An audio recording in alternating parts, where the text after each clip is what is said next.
कैसे हो आप लोग? पढ़ाई बढ़िया चल रही है? तेरी अच्छी चल रही है? अजी अभी आप पढ़ने जा रहे हो राजस्थान का इतिहास, जो कि सबसे सरल सब्जेक्ट है और एक ऐसा सब्जेक्ट है जो आसानी से याद हो जाता है। रोहतास जी, राम राम। अभी इस राजस्थान का इतिहास सब्जेक्ट में आप पढ़ रहे थे मारवाड़ का इतिहास और उसके अंतर्गत पढ़ रहे थे मारवाड़ ऑब्लिक जोधपुर का राठौड़ वंश। राठौड़ वंश समझना, इसको बड़ा रोचक है जी। मारवाड़ या जोधपुर का राठौड़ वंश, और इसमें आप विगत क्लास में पढ़ रहे थे रावचंद्र सेन। रावचंद्र सेन निश्चित रूप से राम मालदेव, जो इस राठौड़ वंश का प्रतापी राजा हुआ, उस राम मालदेव ने अपने तीसरे पुत्र को, तीसरे नंबर पर आने वाले पुत्र रावचंद्र सेन को अपना उत्तराधिकारी घोषित किया था। और राम मालदेव की मृत्यु के बाद रावचंद्र सेन क्या बना था? शासक। लक्ष्मी धाकड़, गुड आफ्टरनून। रावचंद्र सेन शासनकाल 1562 से 1581। ठीक भाई, समझना मित्रों। रावचंद्र सेन के संदर्भ में मैंने कल ही बताया था, ध्यान से सुनना। पंडित विश्वेश्वरनाथ रेऊ ने, विश्वेश्वरनाथ रेऊ ने इसे मारवाड़ का प्रताप कहा। मारवाड़ का प्रताप कहा, अर्थात मारवाड़ का प्रताप किस शासक को कहा गया? रावचंद्र सेन। विगत क्लास में ये बता चुका हूं मैं। नेक्स्ट बात करें हम तो ध्यान से सुनना। इसे प्रताप का अग्रगामी, प्रताप का अग्रगामी ऑब्लिक प्रताप का पथ प्रदर्शक,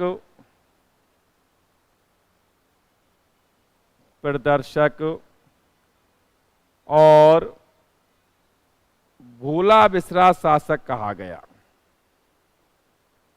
भूला बिसरा शासक कहा गया। ठीक भाई, ये भी मैं विगत समय में बताया है, ध्यान से सुनना। नेक्स्ट मैंने एक क्वेश्चन बताया था अंतिम दौर में, जब मैं क्लास ले रहा था, विगत क्लास ले रहा था उस समय, कि यह राजस्थान का प्रथम शासक था। यह राजस्थान का प्रथम शासक था। हाँ जी, बिल्कुल सही आंसर दे रहे हो आप। प्रथम शासक था जिसने अपनी रणनीति में दुर्ग महलों की अपेक्षा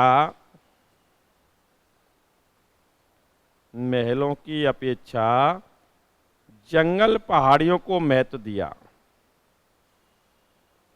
जंगल पहाड़ियों को महत्व दिया।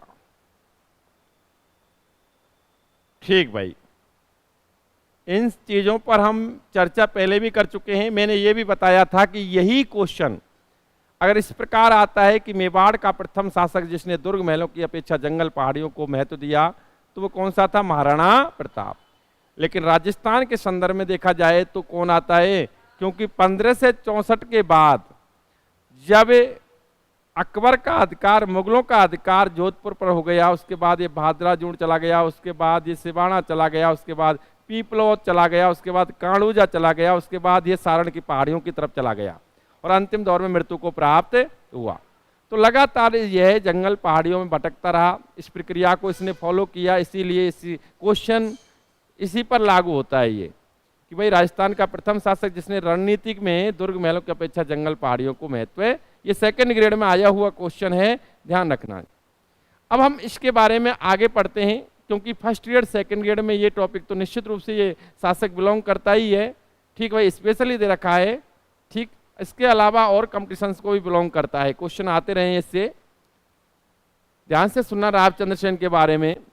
1564 में शासक बन गए पापा के मरने के बाद। प्रारंभिक दौर की कुछ बातें मैंने आपको यहाँ पर बताई कि वैसे इन नामों से भी जाना गया। 1564 में अकबर राव चंद्रसेन के विरुद्ध हुसैन कुली खां के नेतृत्व में, हुसैन कुली खां के नेतृत्व में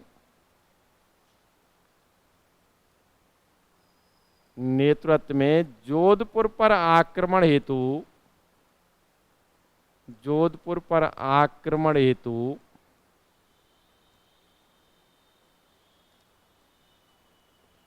सेना भेजता है और उस समय राव चंद्रसेन जोधपुर छोड़कर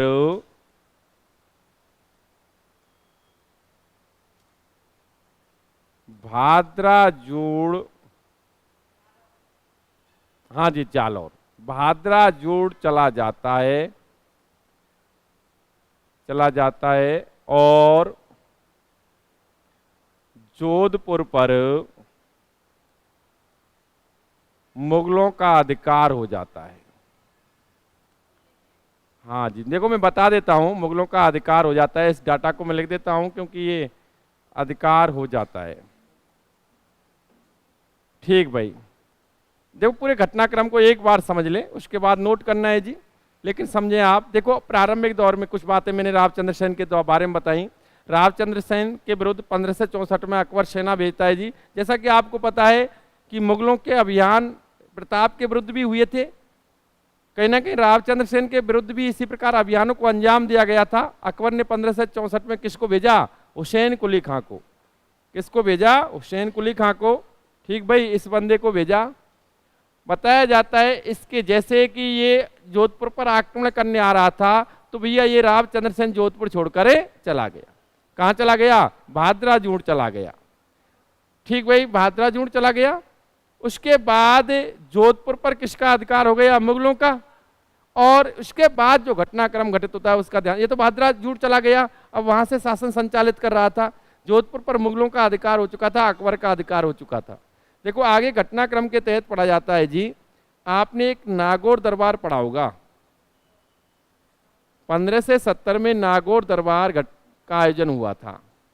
ये आप विस्तृत रूप से कई बार इसको पढ़ा भी होगा आपने, नागौर दरबार। आप जानते हो इसमें क्या हुआ था और ये क्यों आयोजन हुआ था इसका? पहली बात तो ये, पहला क्वेश्चन तो यही, हाँ बिल्कुल बिल्कुल।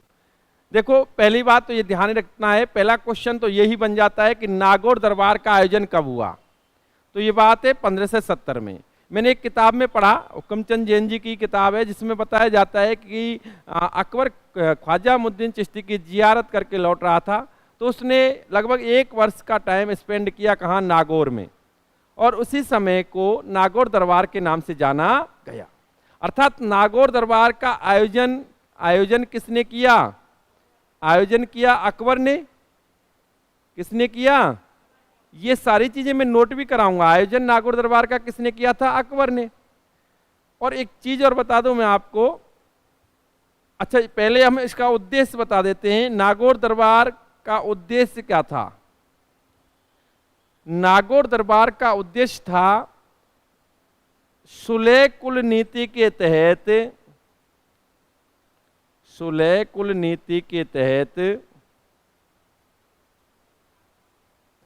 राजपूत राजाओं को अधीन करना। ठीक भाई, अर्थात ये अकबर आयोजित कर रहा है नागौर दरबार। अकबर का यही उद्देश्य था सुलह कुल नीति, 2 कुलों में सुलह हो जाए, वैवाहिक संबंध स्थापित हो जाएं और उसके बाद जो बंदे राजपूत शासक है वो उसकी अधीनता स्वीकार कर ले। ठीक भाई, ये ध्यान रखना। और ये भी ध्यान रखना, इसे सुलह कुल नीति के तहत जो राजपूत राजा अधीन हुए थे, नागौर दरबार आयोजन के दौरान जो अधीन हुए थे, पहले भी हुए थे अधीन, तो भाई प्रारंभिक दौर में 15 से आप देखते हैं 62 के समय ही आपने देखा था निश्चित रूप से बहारमल ने अधीनता स्वीकार की थी। बहारमल ने अपनी छोरी का विवाह भी तो किया था।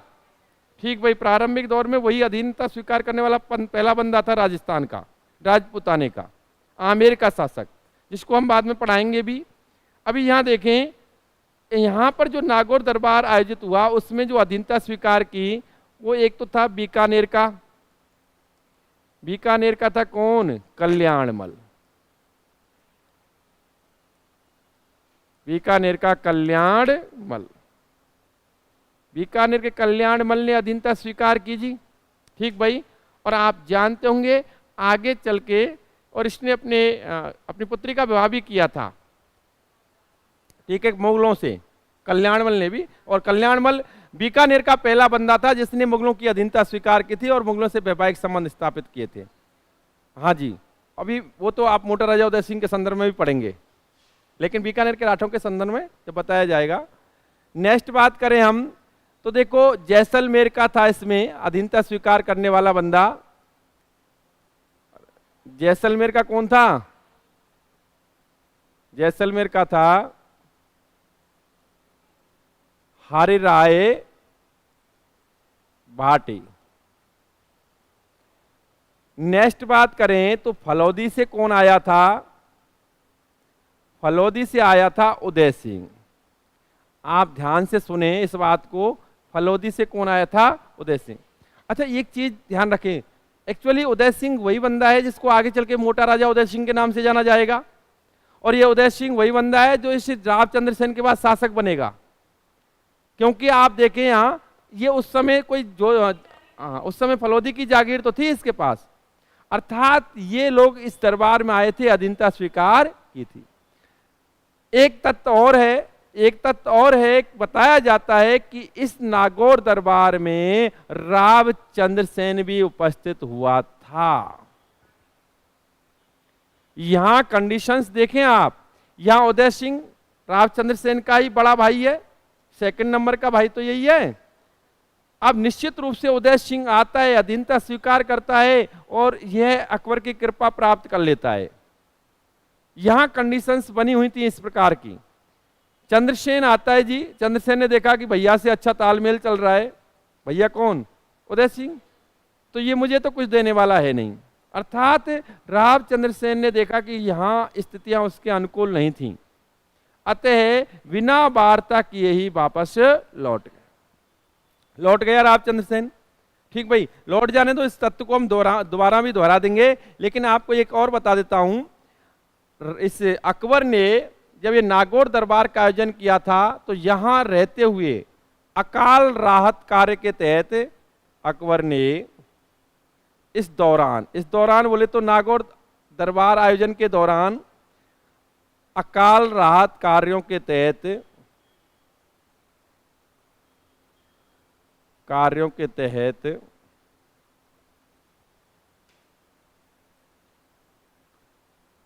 नागौर में शुक्र तालाब का निर्माण करवाया।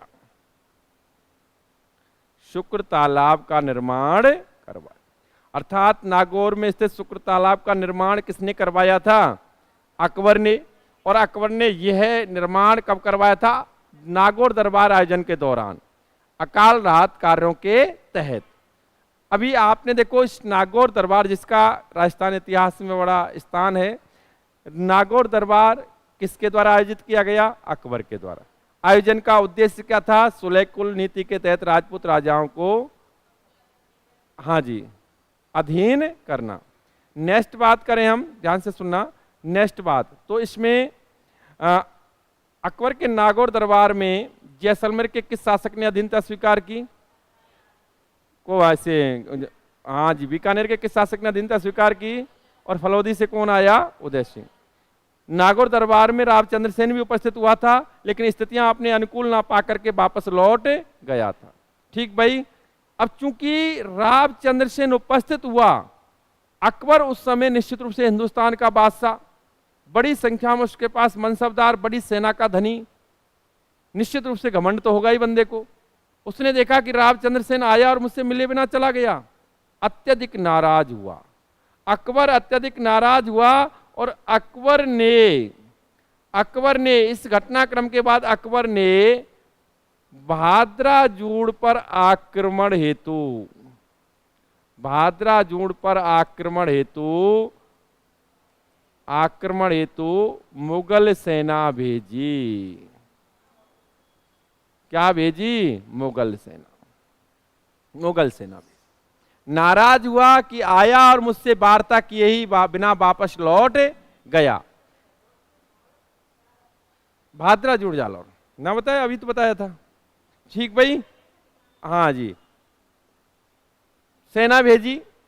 और 1571 में सेना भेजी थी, तो मैं आपको स्पष्ट कर दूं, उस समय रावचंद्र सेन भाद्राजूड़ छोड़कर, हाँ जी, छोड़कर सिवाना चला गया। कहां चला गया? सिवाना चला गया। सिवाना चला गया। देखो कितना सरल है, रियल में ही सरल है, कुछ नहीं। आपने पढ़ा क्या? रावचंद्र सेन पता है, एक क्वेश्चन आएगा, आप पूरा सर्च कर लेना। अब तक के विगत एग्जाम जो आपको पढ़ाया जा रहा है उससे रिलेटेड, उसी में से आएगा। अभी तक एग्जाम्स में आए भी हैं। बुलाविसरा शासक कौन? चंद्रसेन। मारवाड़ का प्रताप कौन? चंद्रसेन। किसने कहा? रेव जी ने। ठीक भाई। नेक्स्ट आप अगर देखें तो प्रताप का अग्रगामी कौन? चंद्रसेन। प्रताप का पथ प्रदर्शक कौन? चंद्रसेन। चंद्रसेन के विरुद्ध सर्वप्रथम जो सेना भेजी थी अकबर ने, किसके नेतृत्व में भेजी? हुसैन कुली खां के में। कब भेजी? 1564 में। गया वो वहां से भाद्राजूड़ चला गया रावचंद्र सेन। उसने जोधपुर पर अधिकार कर लिया, मुगलों का जोधपुर पर अधिकार हो गया। नागौर दरबार का हुआ 1570 में। कौन ने करवाया? अकबर ने। उद्देश्य क्या था? राजाओं को अधीन करना। कौन कौन आए? ये आए। ठीक भाई। उसके बाद देखो आप, इसमें चंद्रसेन भी आया, ना मिला, और नहीं मिला तो नाराज हो गया कौन? अकबर। अकबर ने सेना भेज दी भाद्राजूड़ पर आक्रमण करने के लिए। भाद्राजूड़ छोड़ के भाग गया भैया, वो सिवाना चला गया। आपको पता है सिवाना दुर्ग मारवाड़ के शासकों की शरण स्थली कहा जाता है, सिवाना दुर्ग। ठीक भाई। मारवाड़ के शासकों की शरण स्थली कौन सा दुर्ग? सिवाना दुर्ग। और मेवाड़ के शासकों की शरण स्थली कौन सा दुर्ग?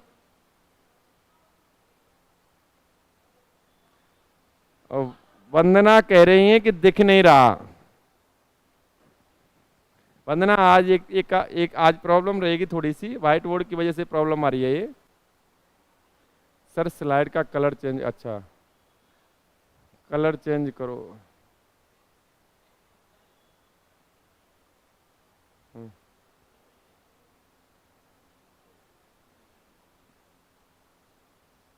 हाँ जी, नेक्स्ट ध्यान से सुने।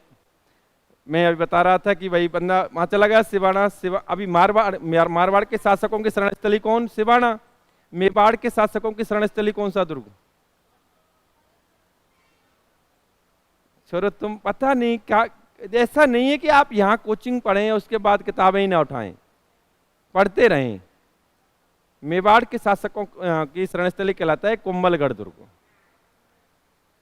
अच्छा चलो छोड़ो जी, मैंने एक किताब में ही पढ़ा, आमेर या जयपुर के शासकों की शरण स्थली कौन सा दुर्ग रहा? आमेर या जयपुर के शासकों की शरण स्थली, वो मैंने पढ़ा जयगढ़ दुर्ग। क्या पढ़ा? जयगढ़ दुर्ग। चलो अब कोई नहीं जी, यहां पे ध्यान दो आप तो पूरा। ये बंदा भाद्राजूड़ छोड़कर कहां चला गया? सिवाना। ठीक भाई। और भाद्राजूड़ पे भी अधिकार किसका हो गया? मुगलों का हो गया जी। घटनाक्रम आगे बढ़ता है जी। ये 1571 में छोड़कर सिवाना चला गया, और 1571 में भाद्राजूड़ पर भी मुगलों का अधिकार हो गया। मुगलों का अधिकार हो गया। ठीक भाई, हो जाने दो, अभी प्रक्रिया आगे बढ़ती है जी। समय 1572। मैं आपको स्पष्ट कर दूं, 1572 से 1574 ईस्वी तक, 1572 से 1574 लगभग इस दौरान, लगभग 2 वर्षों के लिए, 1572 से लेकर 1574 तक आपको बता दूं अकबर ने बीकानेर के कुंवर राय सिंह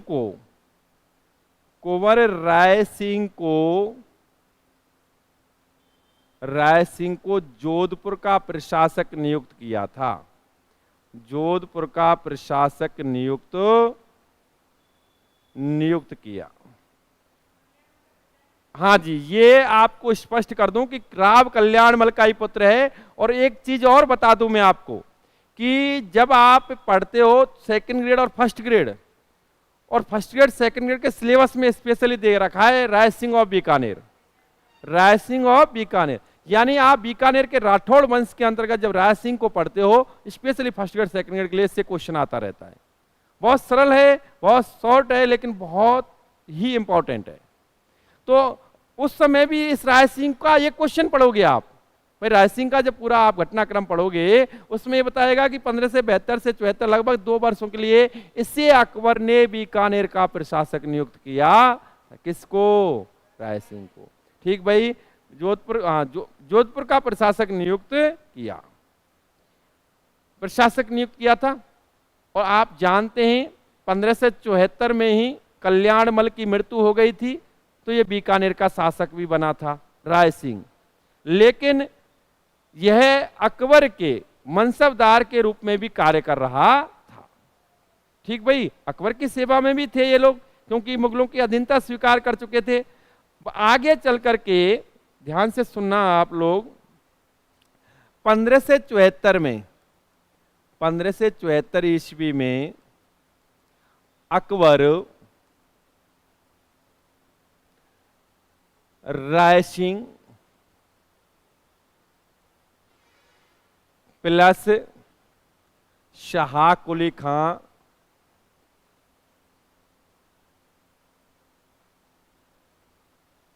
प्लस केशोदास मेड़तिया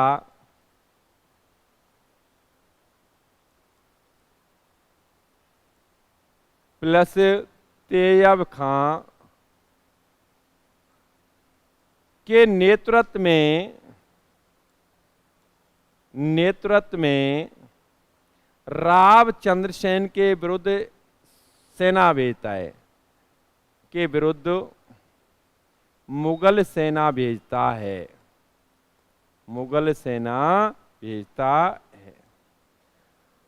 ठीक भाई, अब देखो 74 में राय सिंह के, एक्चुअली राय सिंह फर्स्ट में लेकर आए तो राय सिंह के नेतृत्व में ही जाती है सेना। ठीक भाई, आप राय सिंह के नेतृत्व में देखें, और उसके अलावा आप देखें राय सिंह के नेतृत्व में ही सेना जाती है। उसके अलावा सहयोगी के रूप में शाह कुली खां था, केशोदास मेड़तिया था, तेयब खां था, ये अन्य सेना नायक थे। और कहाँ आक्रमण करना है? सिवाना पर, सिवाना पे तो करना है, लेकिन उसके बावजूद भी इनको सफलता नहीं मिलती। और देखो घटनाक्रम आगे बढ़ता है, बड़ा रोचक तथ्य है ये। आगे बढ़ता है घटनाक्रम, 1576 में अकबर शाहबाज खां के नेतृत्व में सिवाना पर आक्रमण हेतु सेना भेजता है। किसके नेतृत्व में? शाहबाज। और शाहबाज खां के द्वारा सिवाना पर अधिकार कर लिया जाता है। सिवाना पर क्या कर लिया जाता है? और अधिकार कर लिया जाता है। उस दौरान राव चंद्रसेन सारण की पहाड़ियों की तरफ निकल जाता है। और देखो एक रोचक तथ्य अंतिम रूप से, और इसी घटनाक्रम के तहत आगे चल करके 1581 ईस्वी में सचियाई या सचियाप नामक स्थान पर, सचियाई या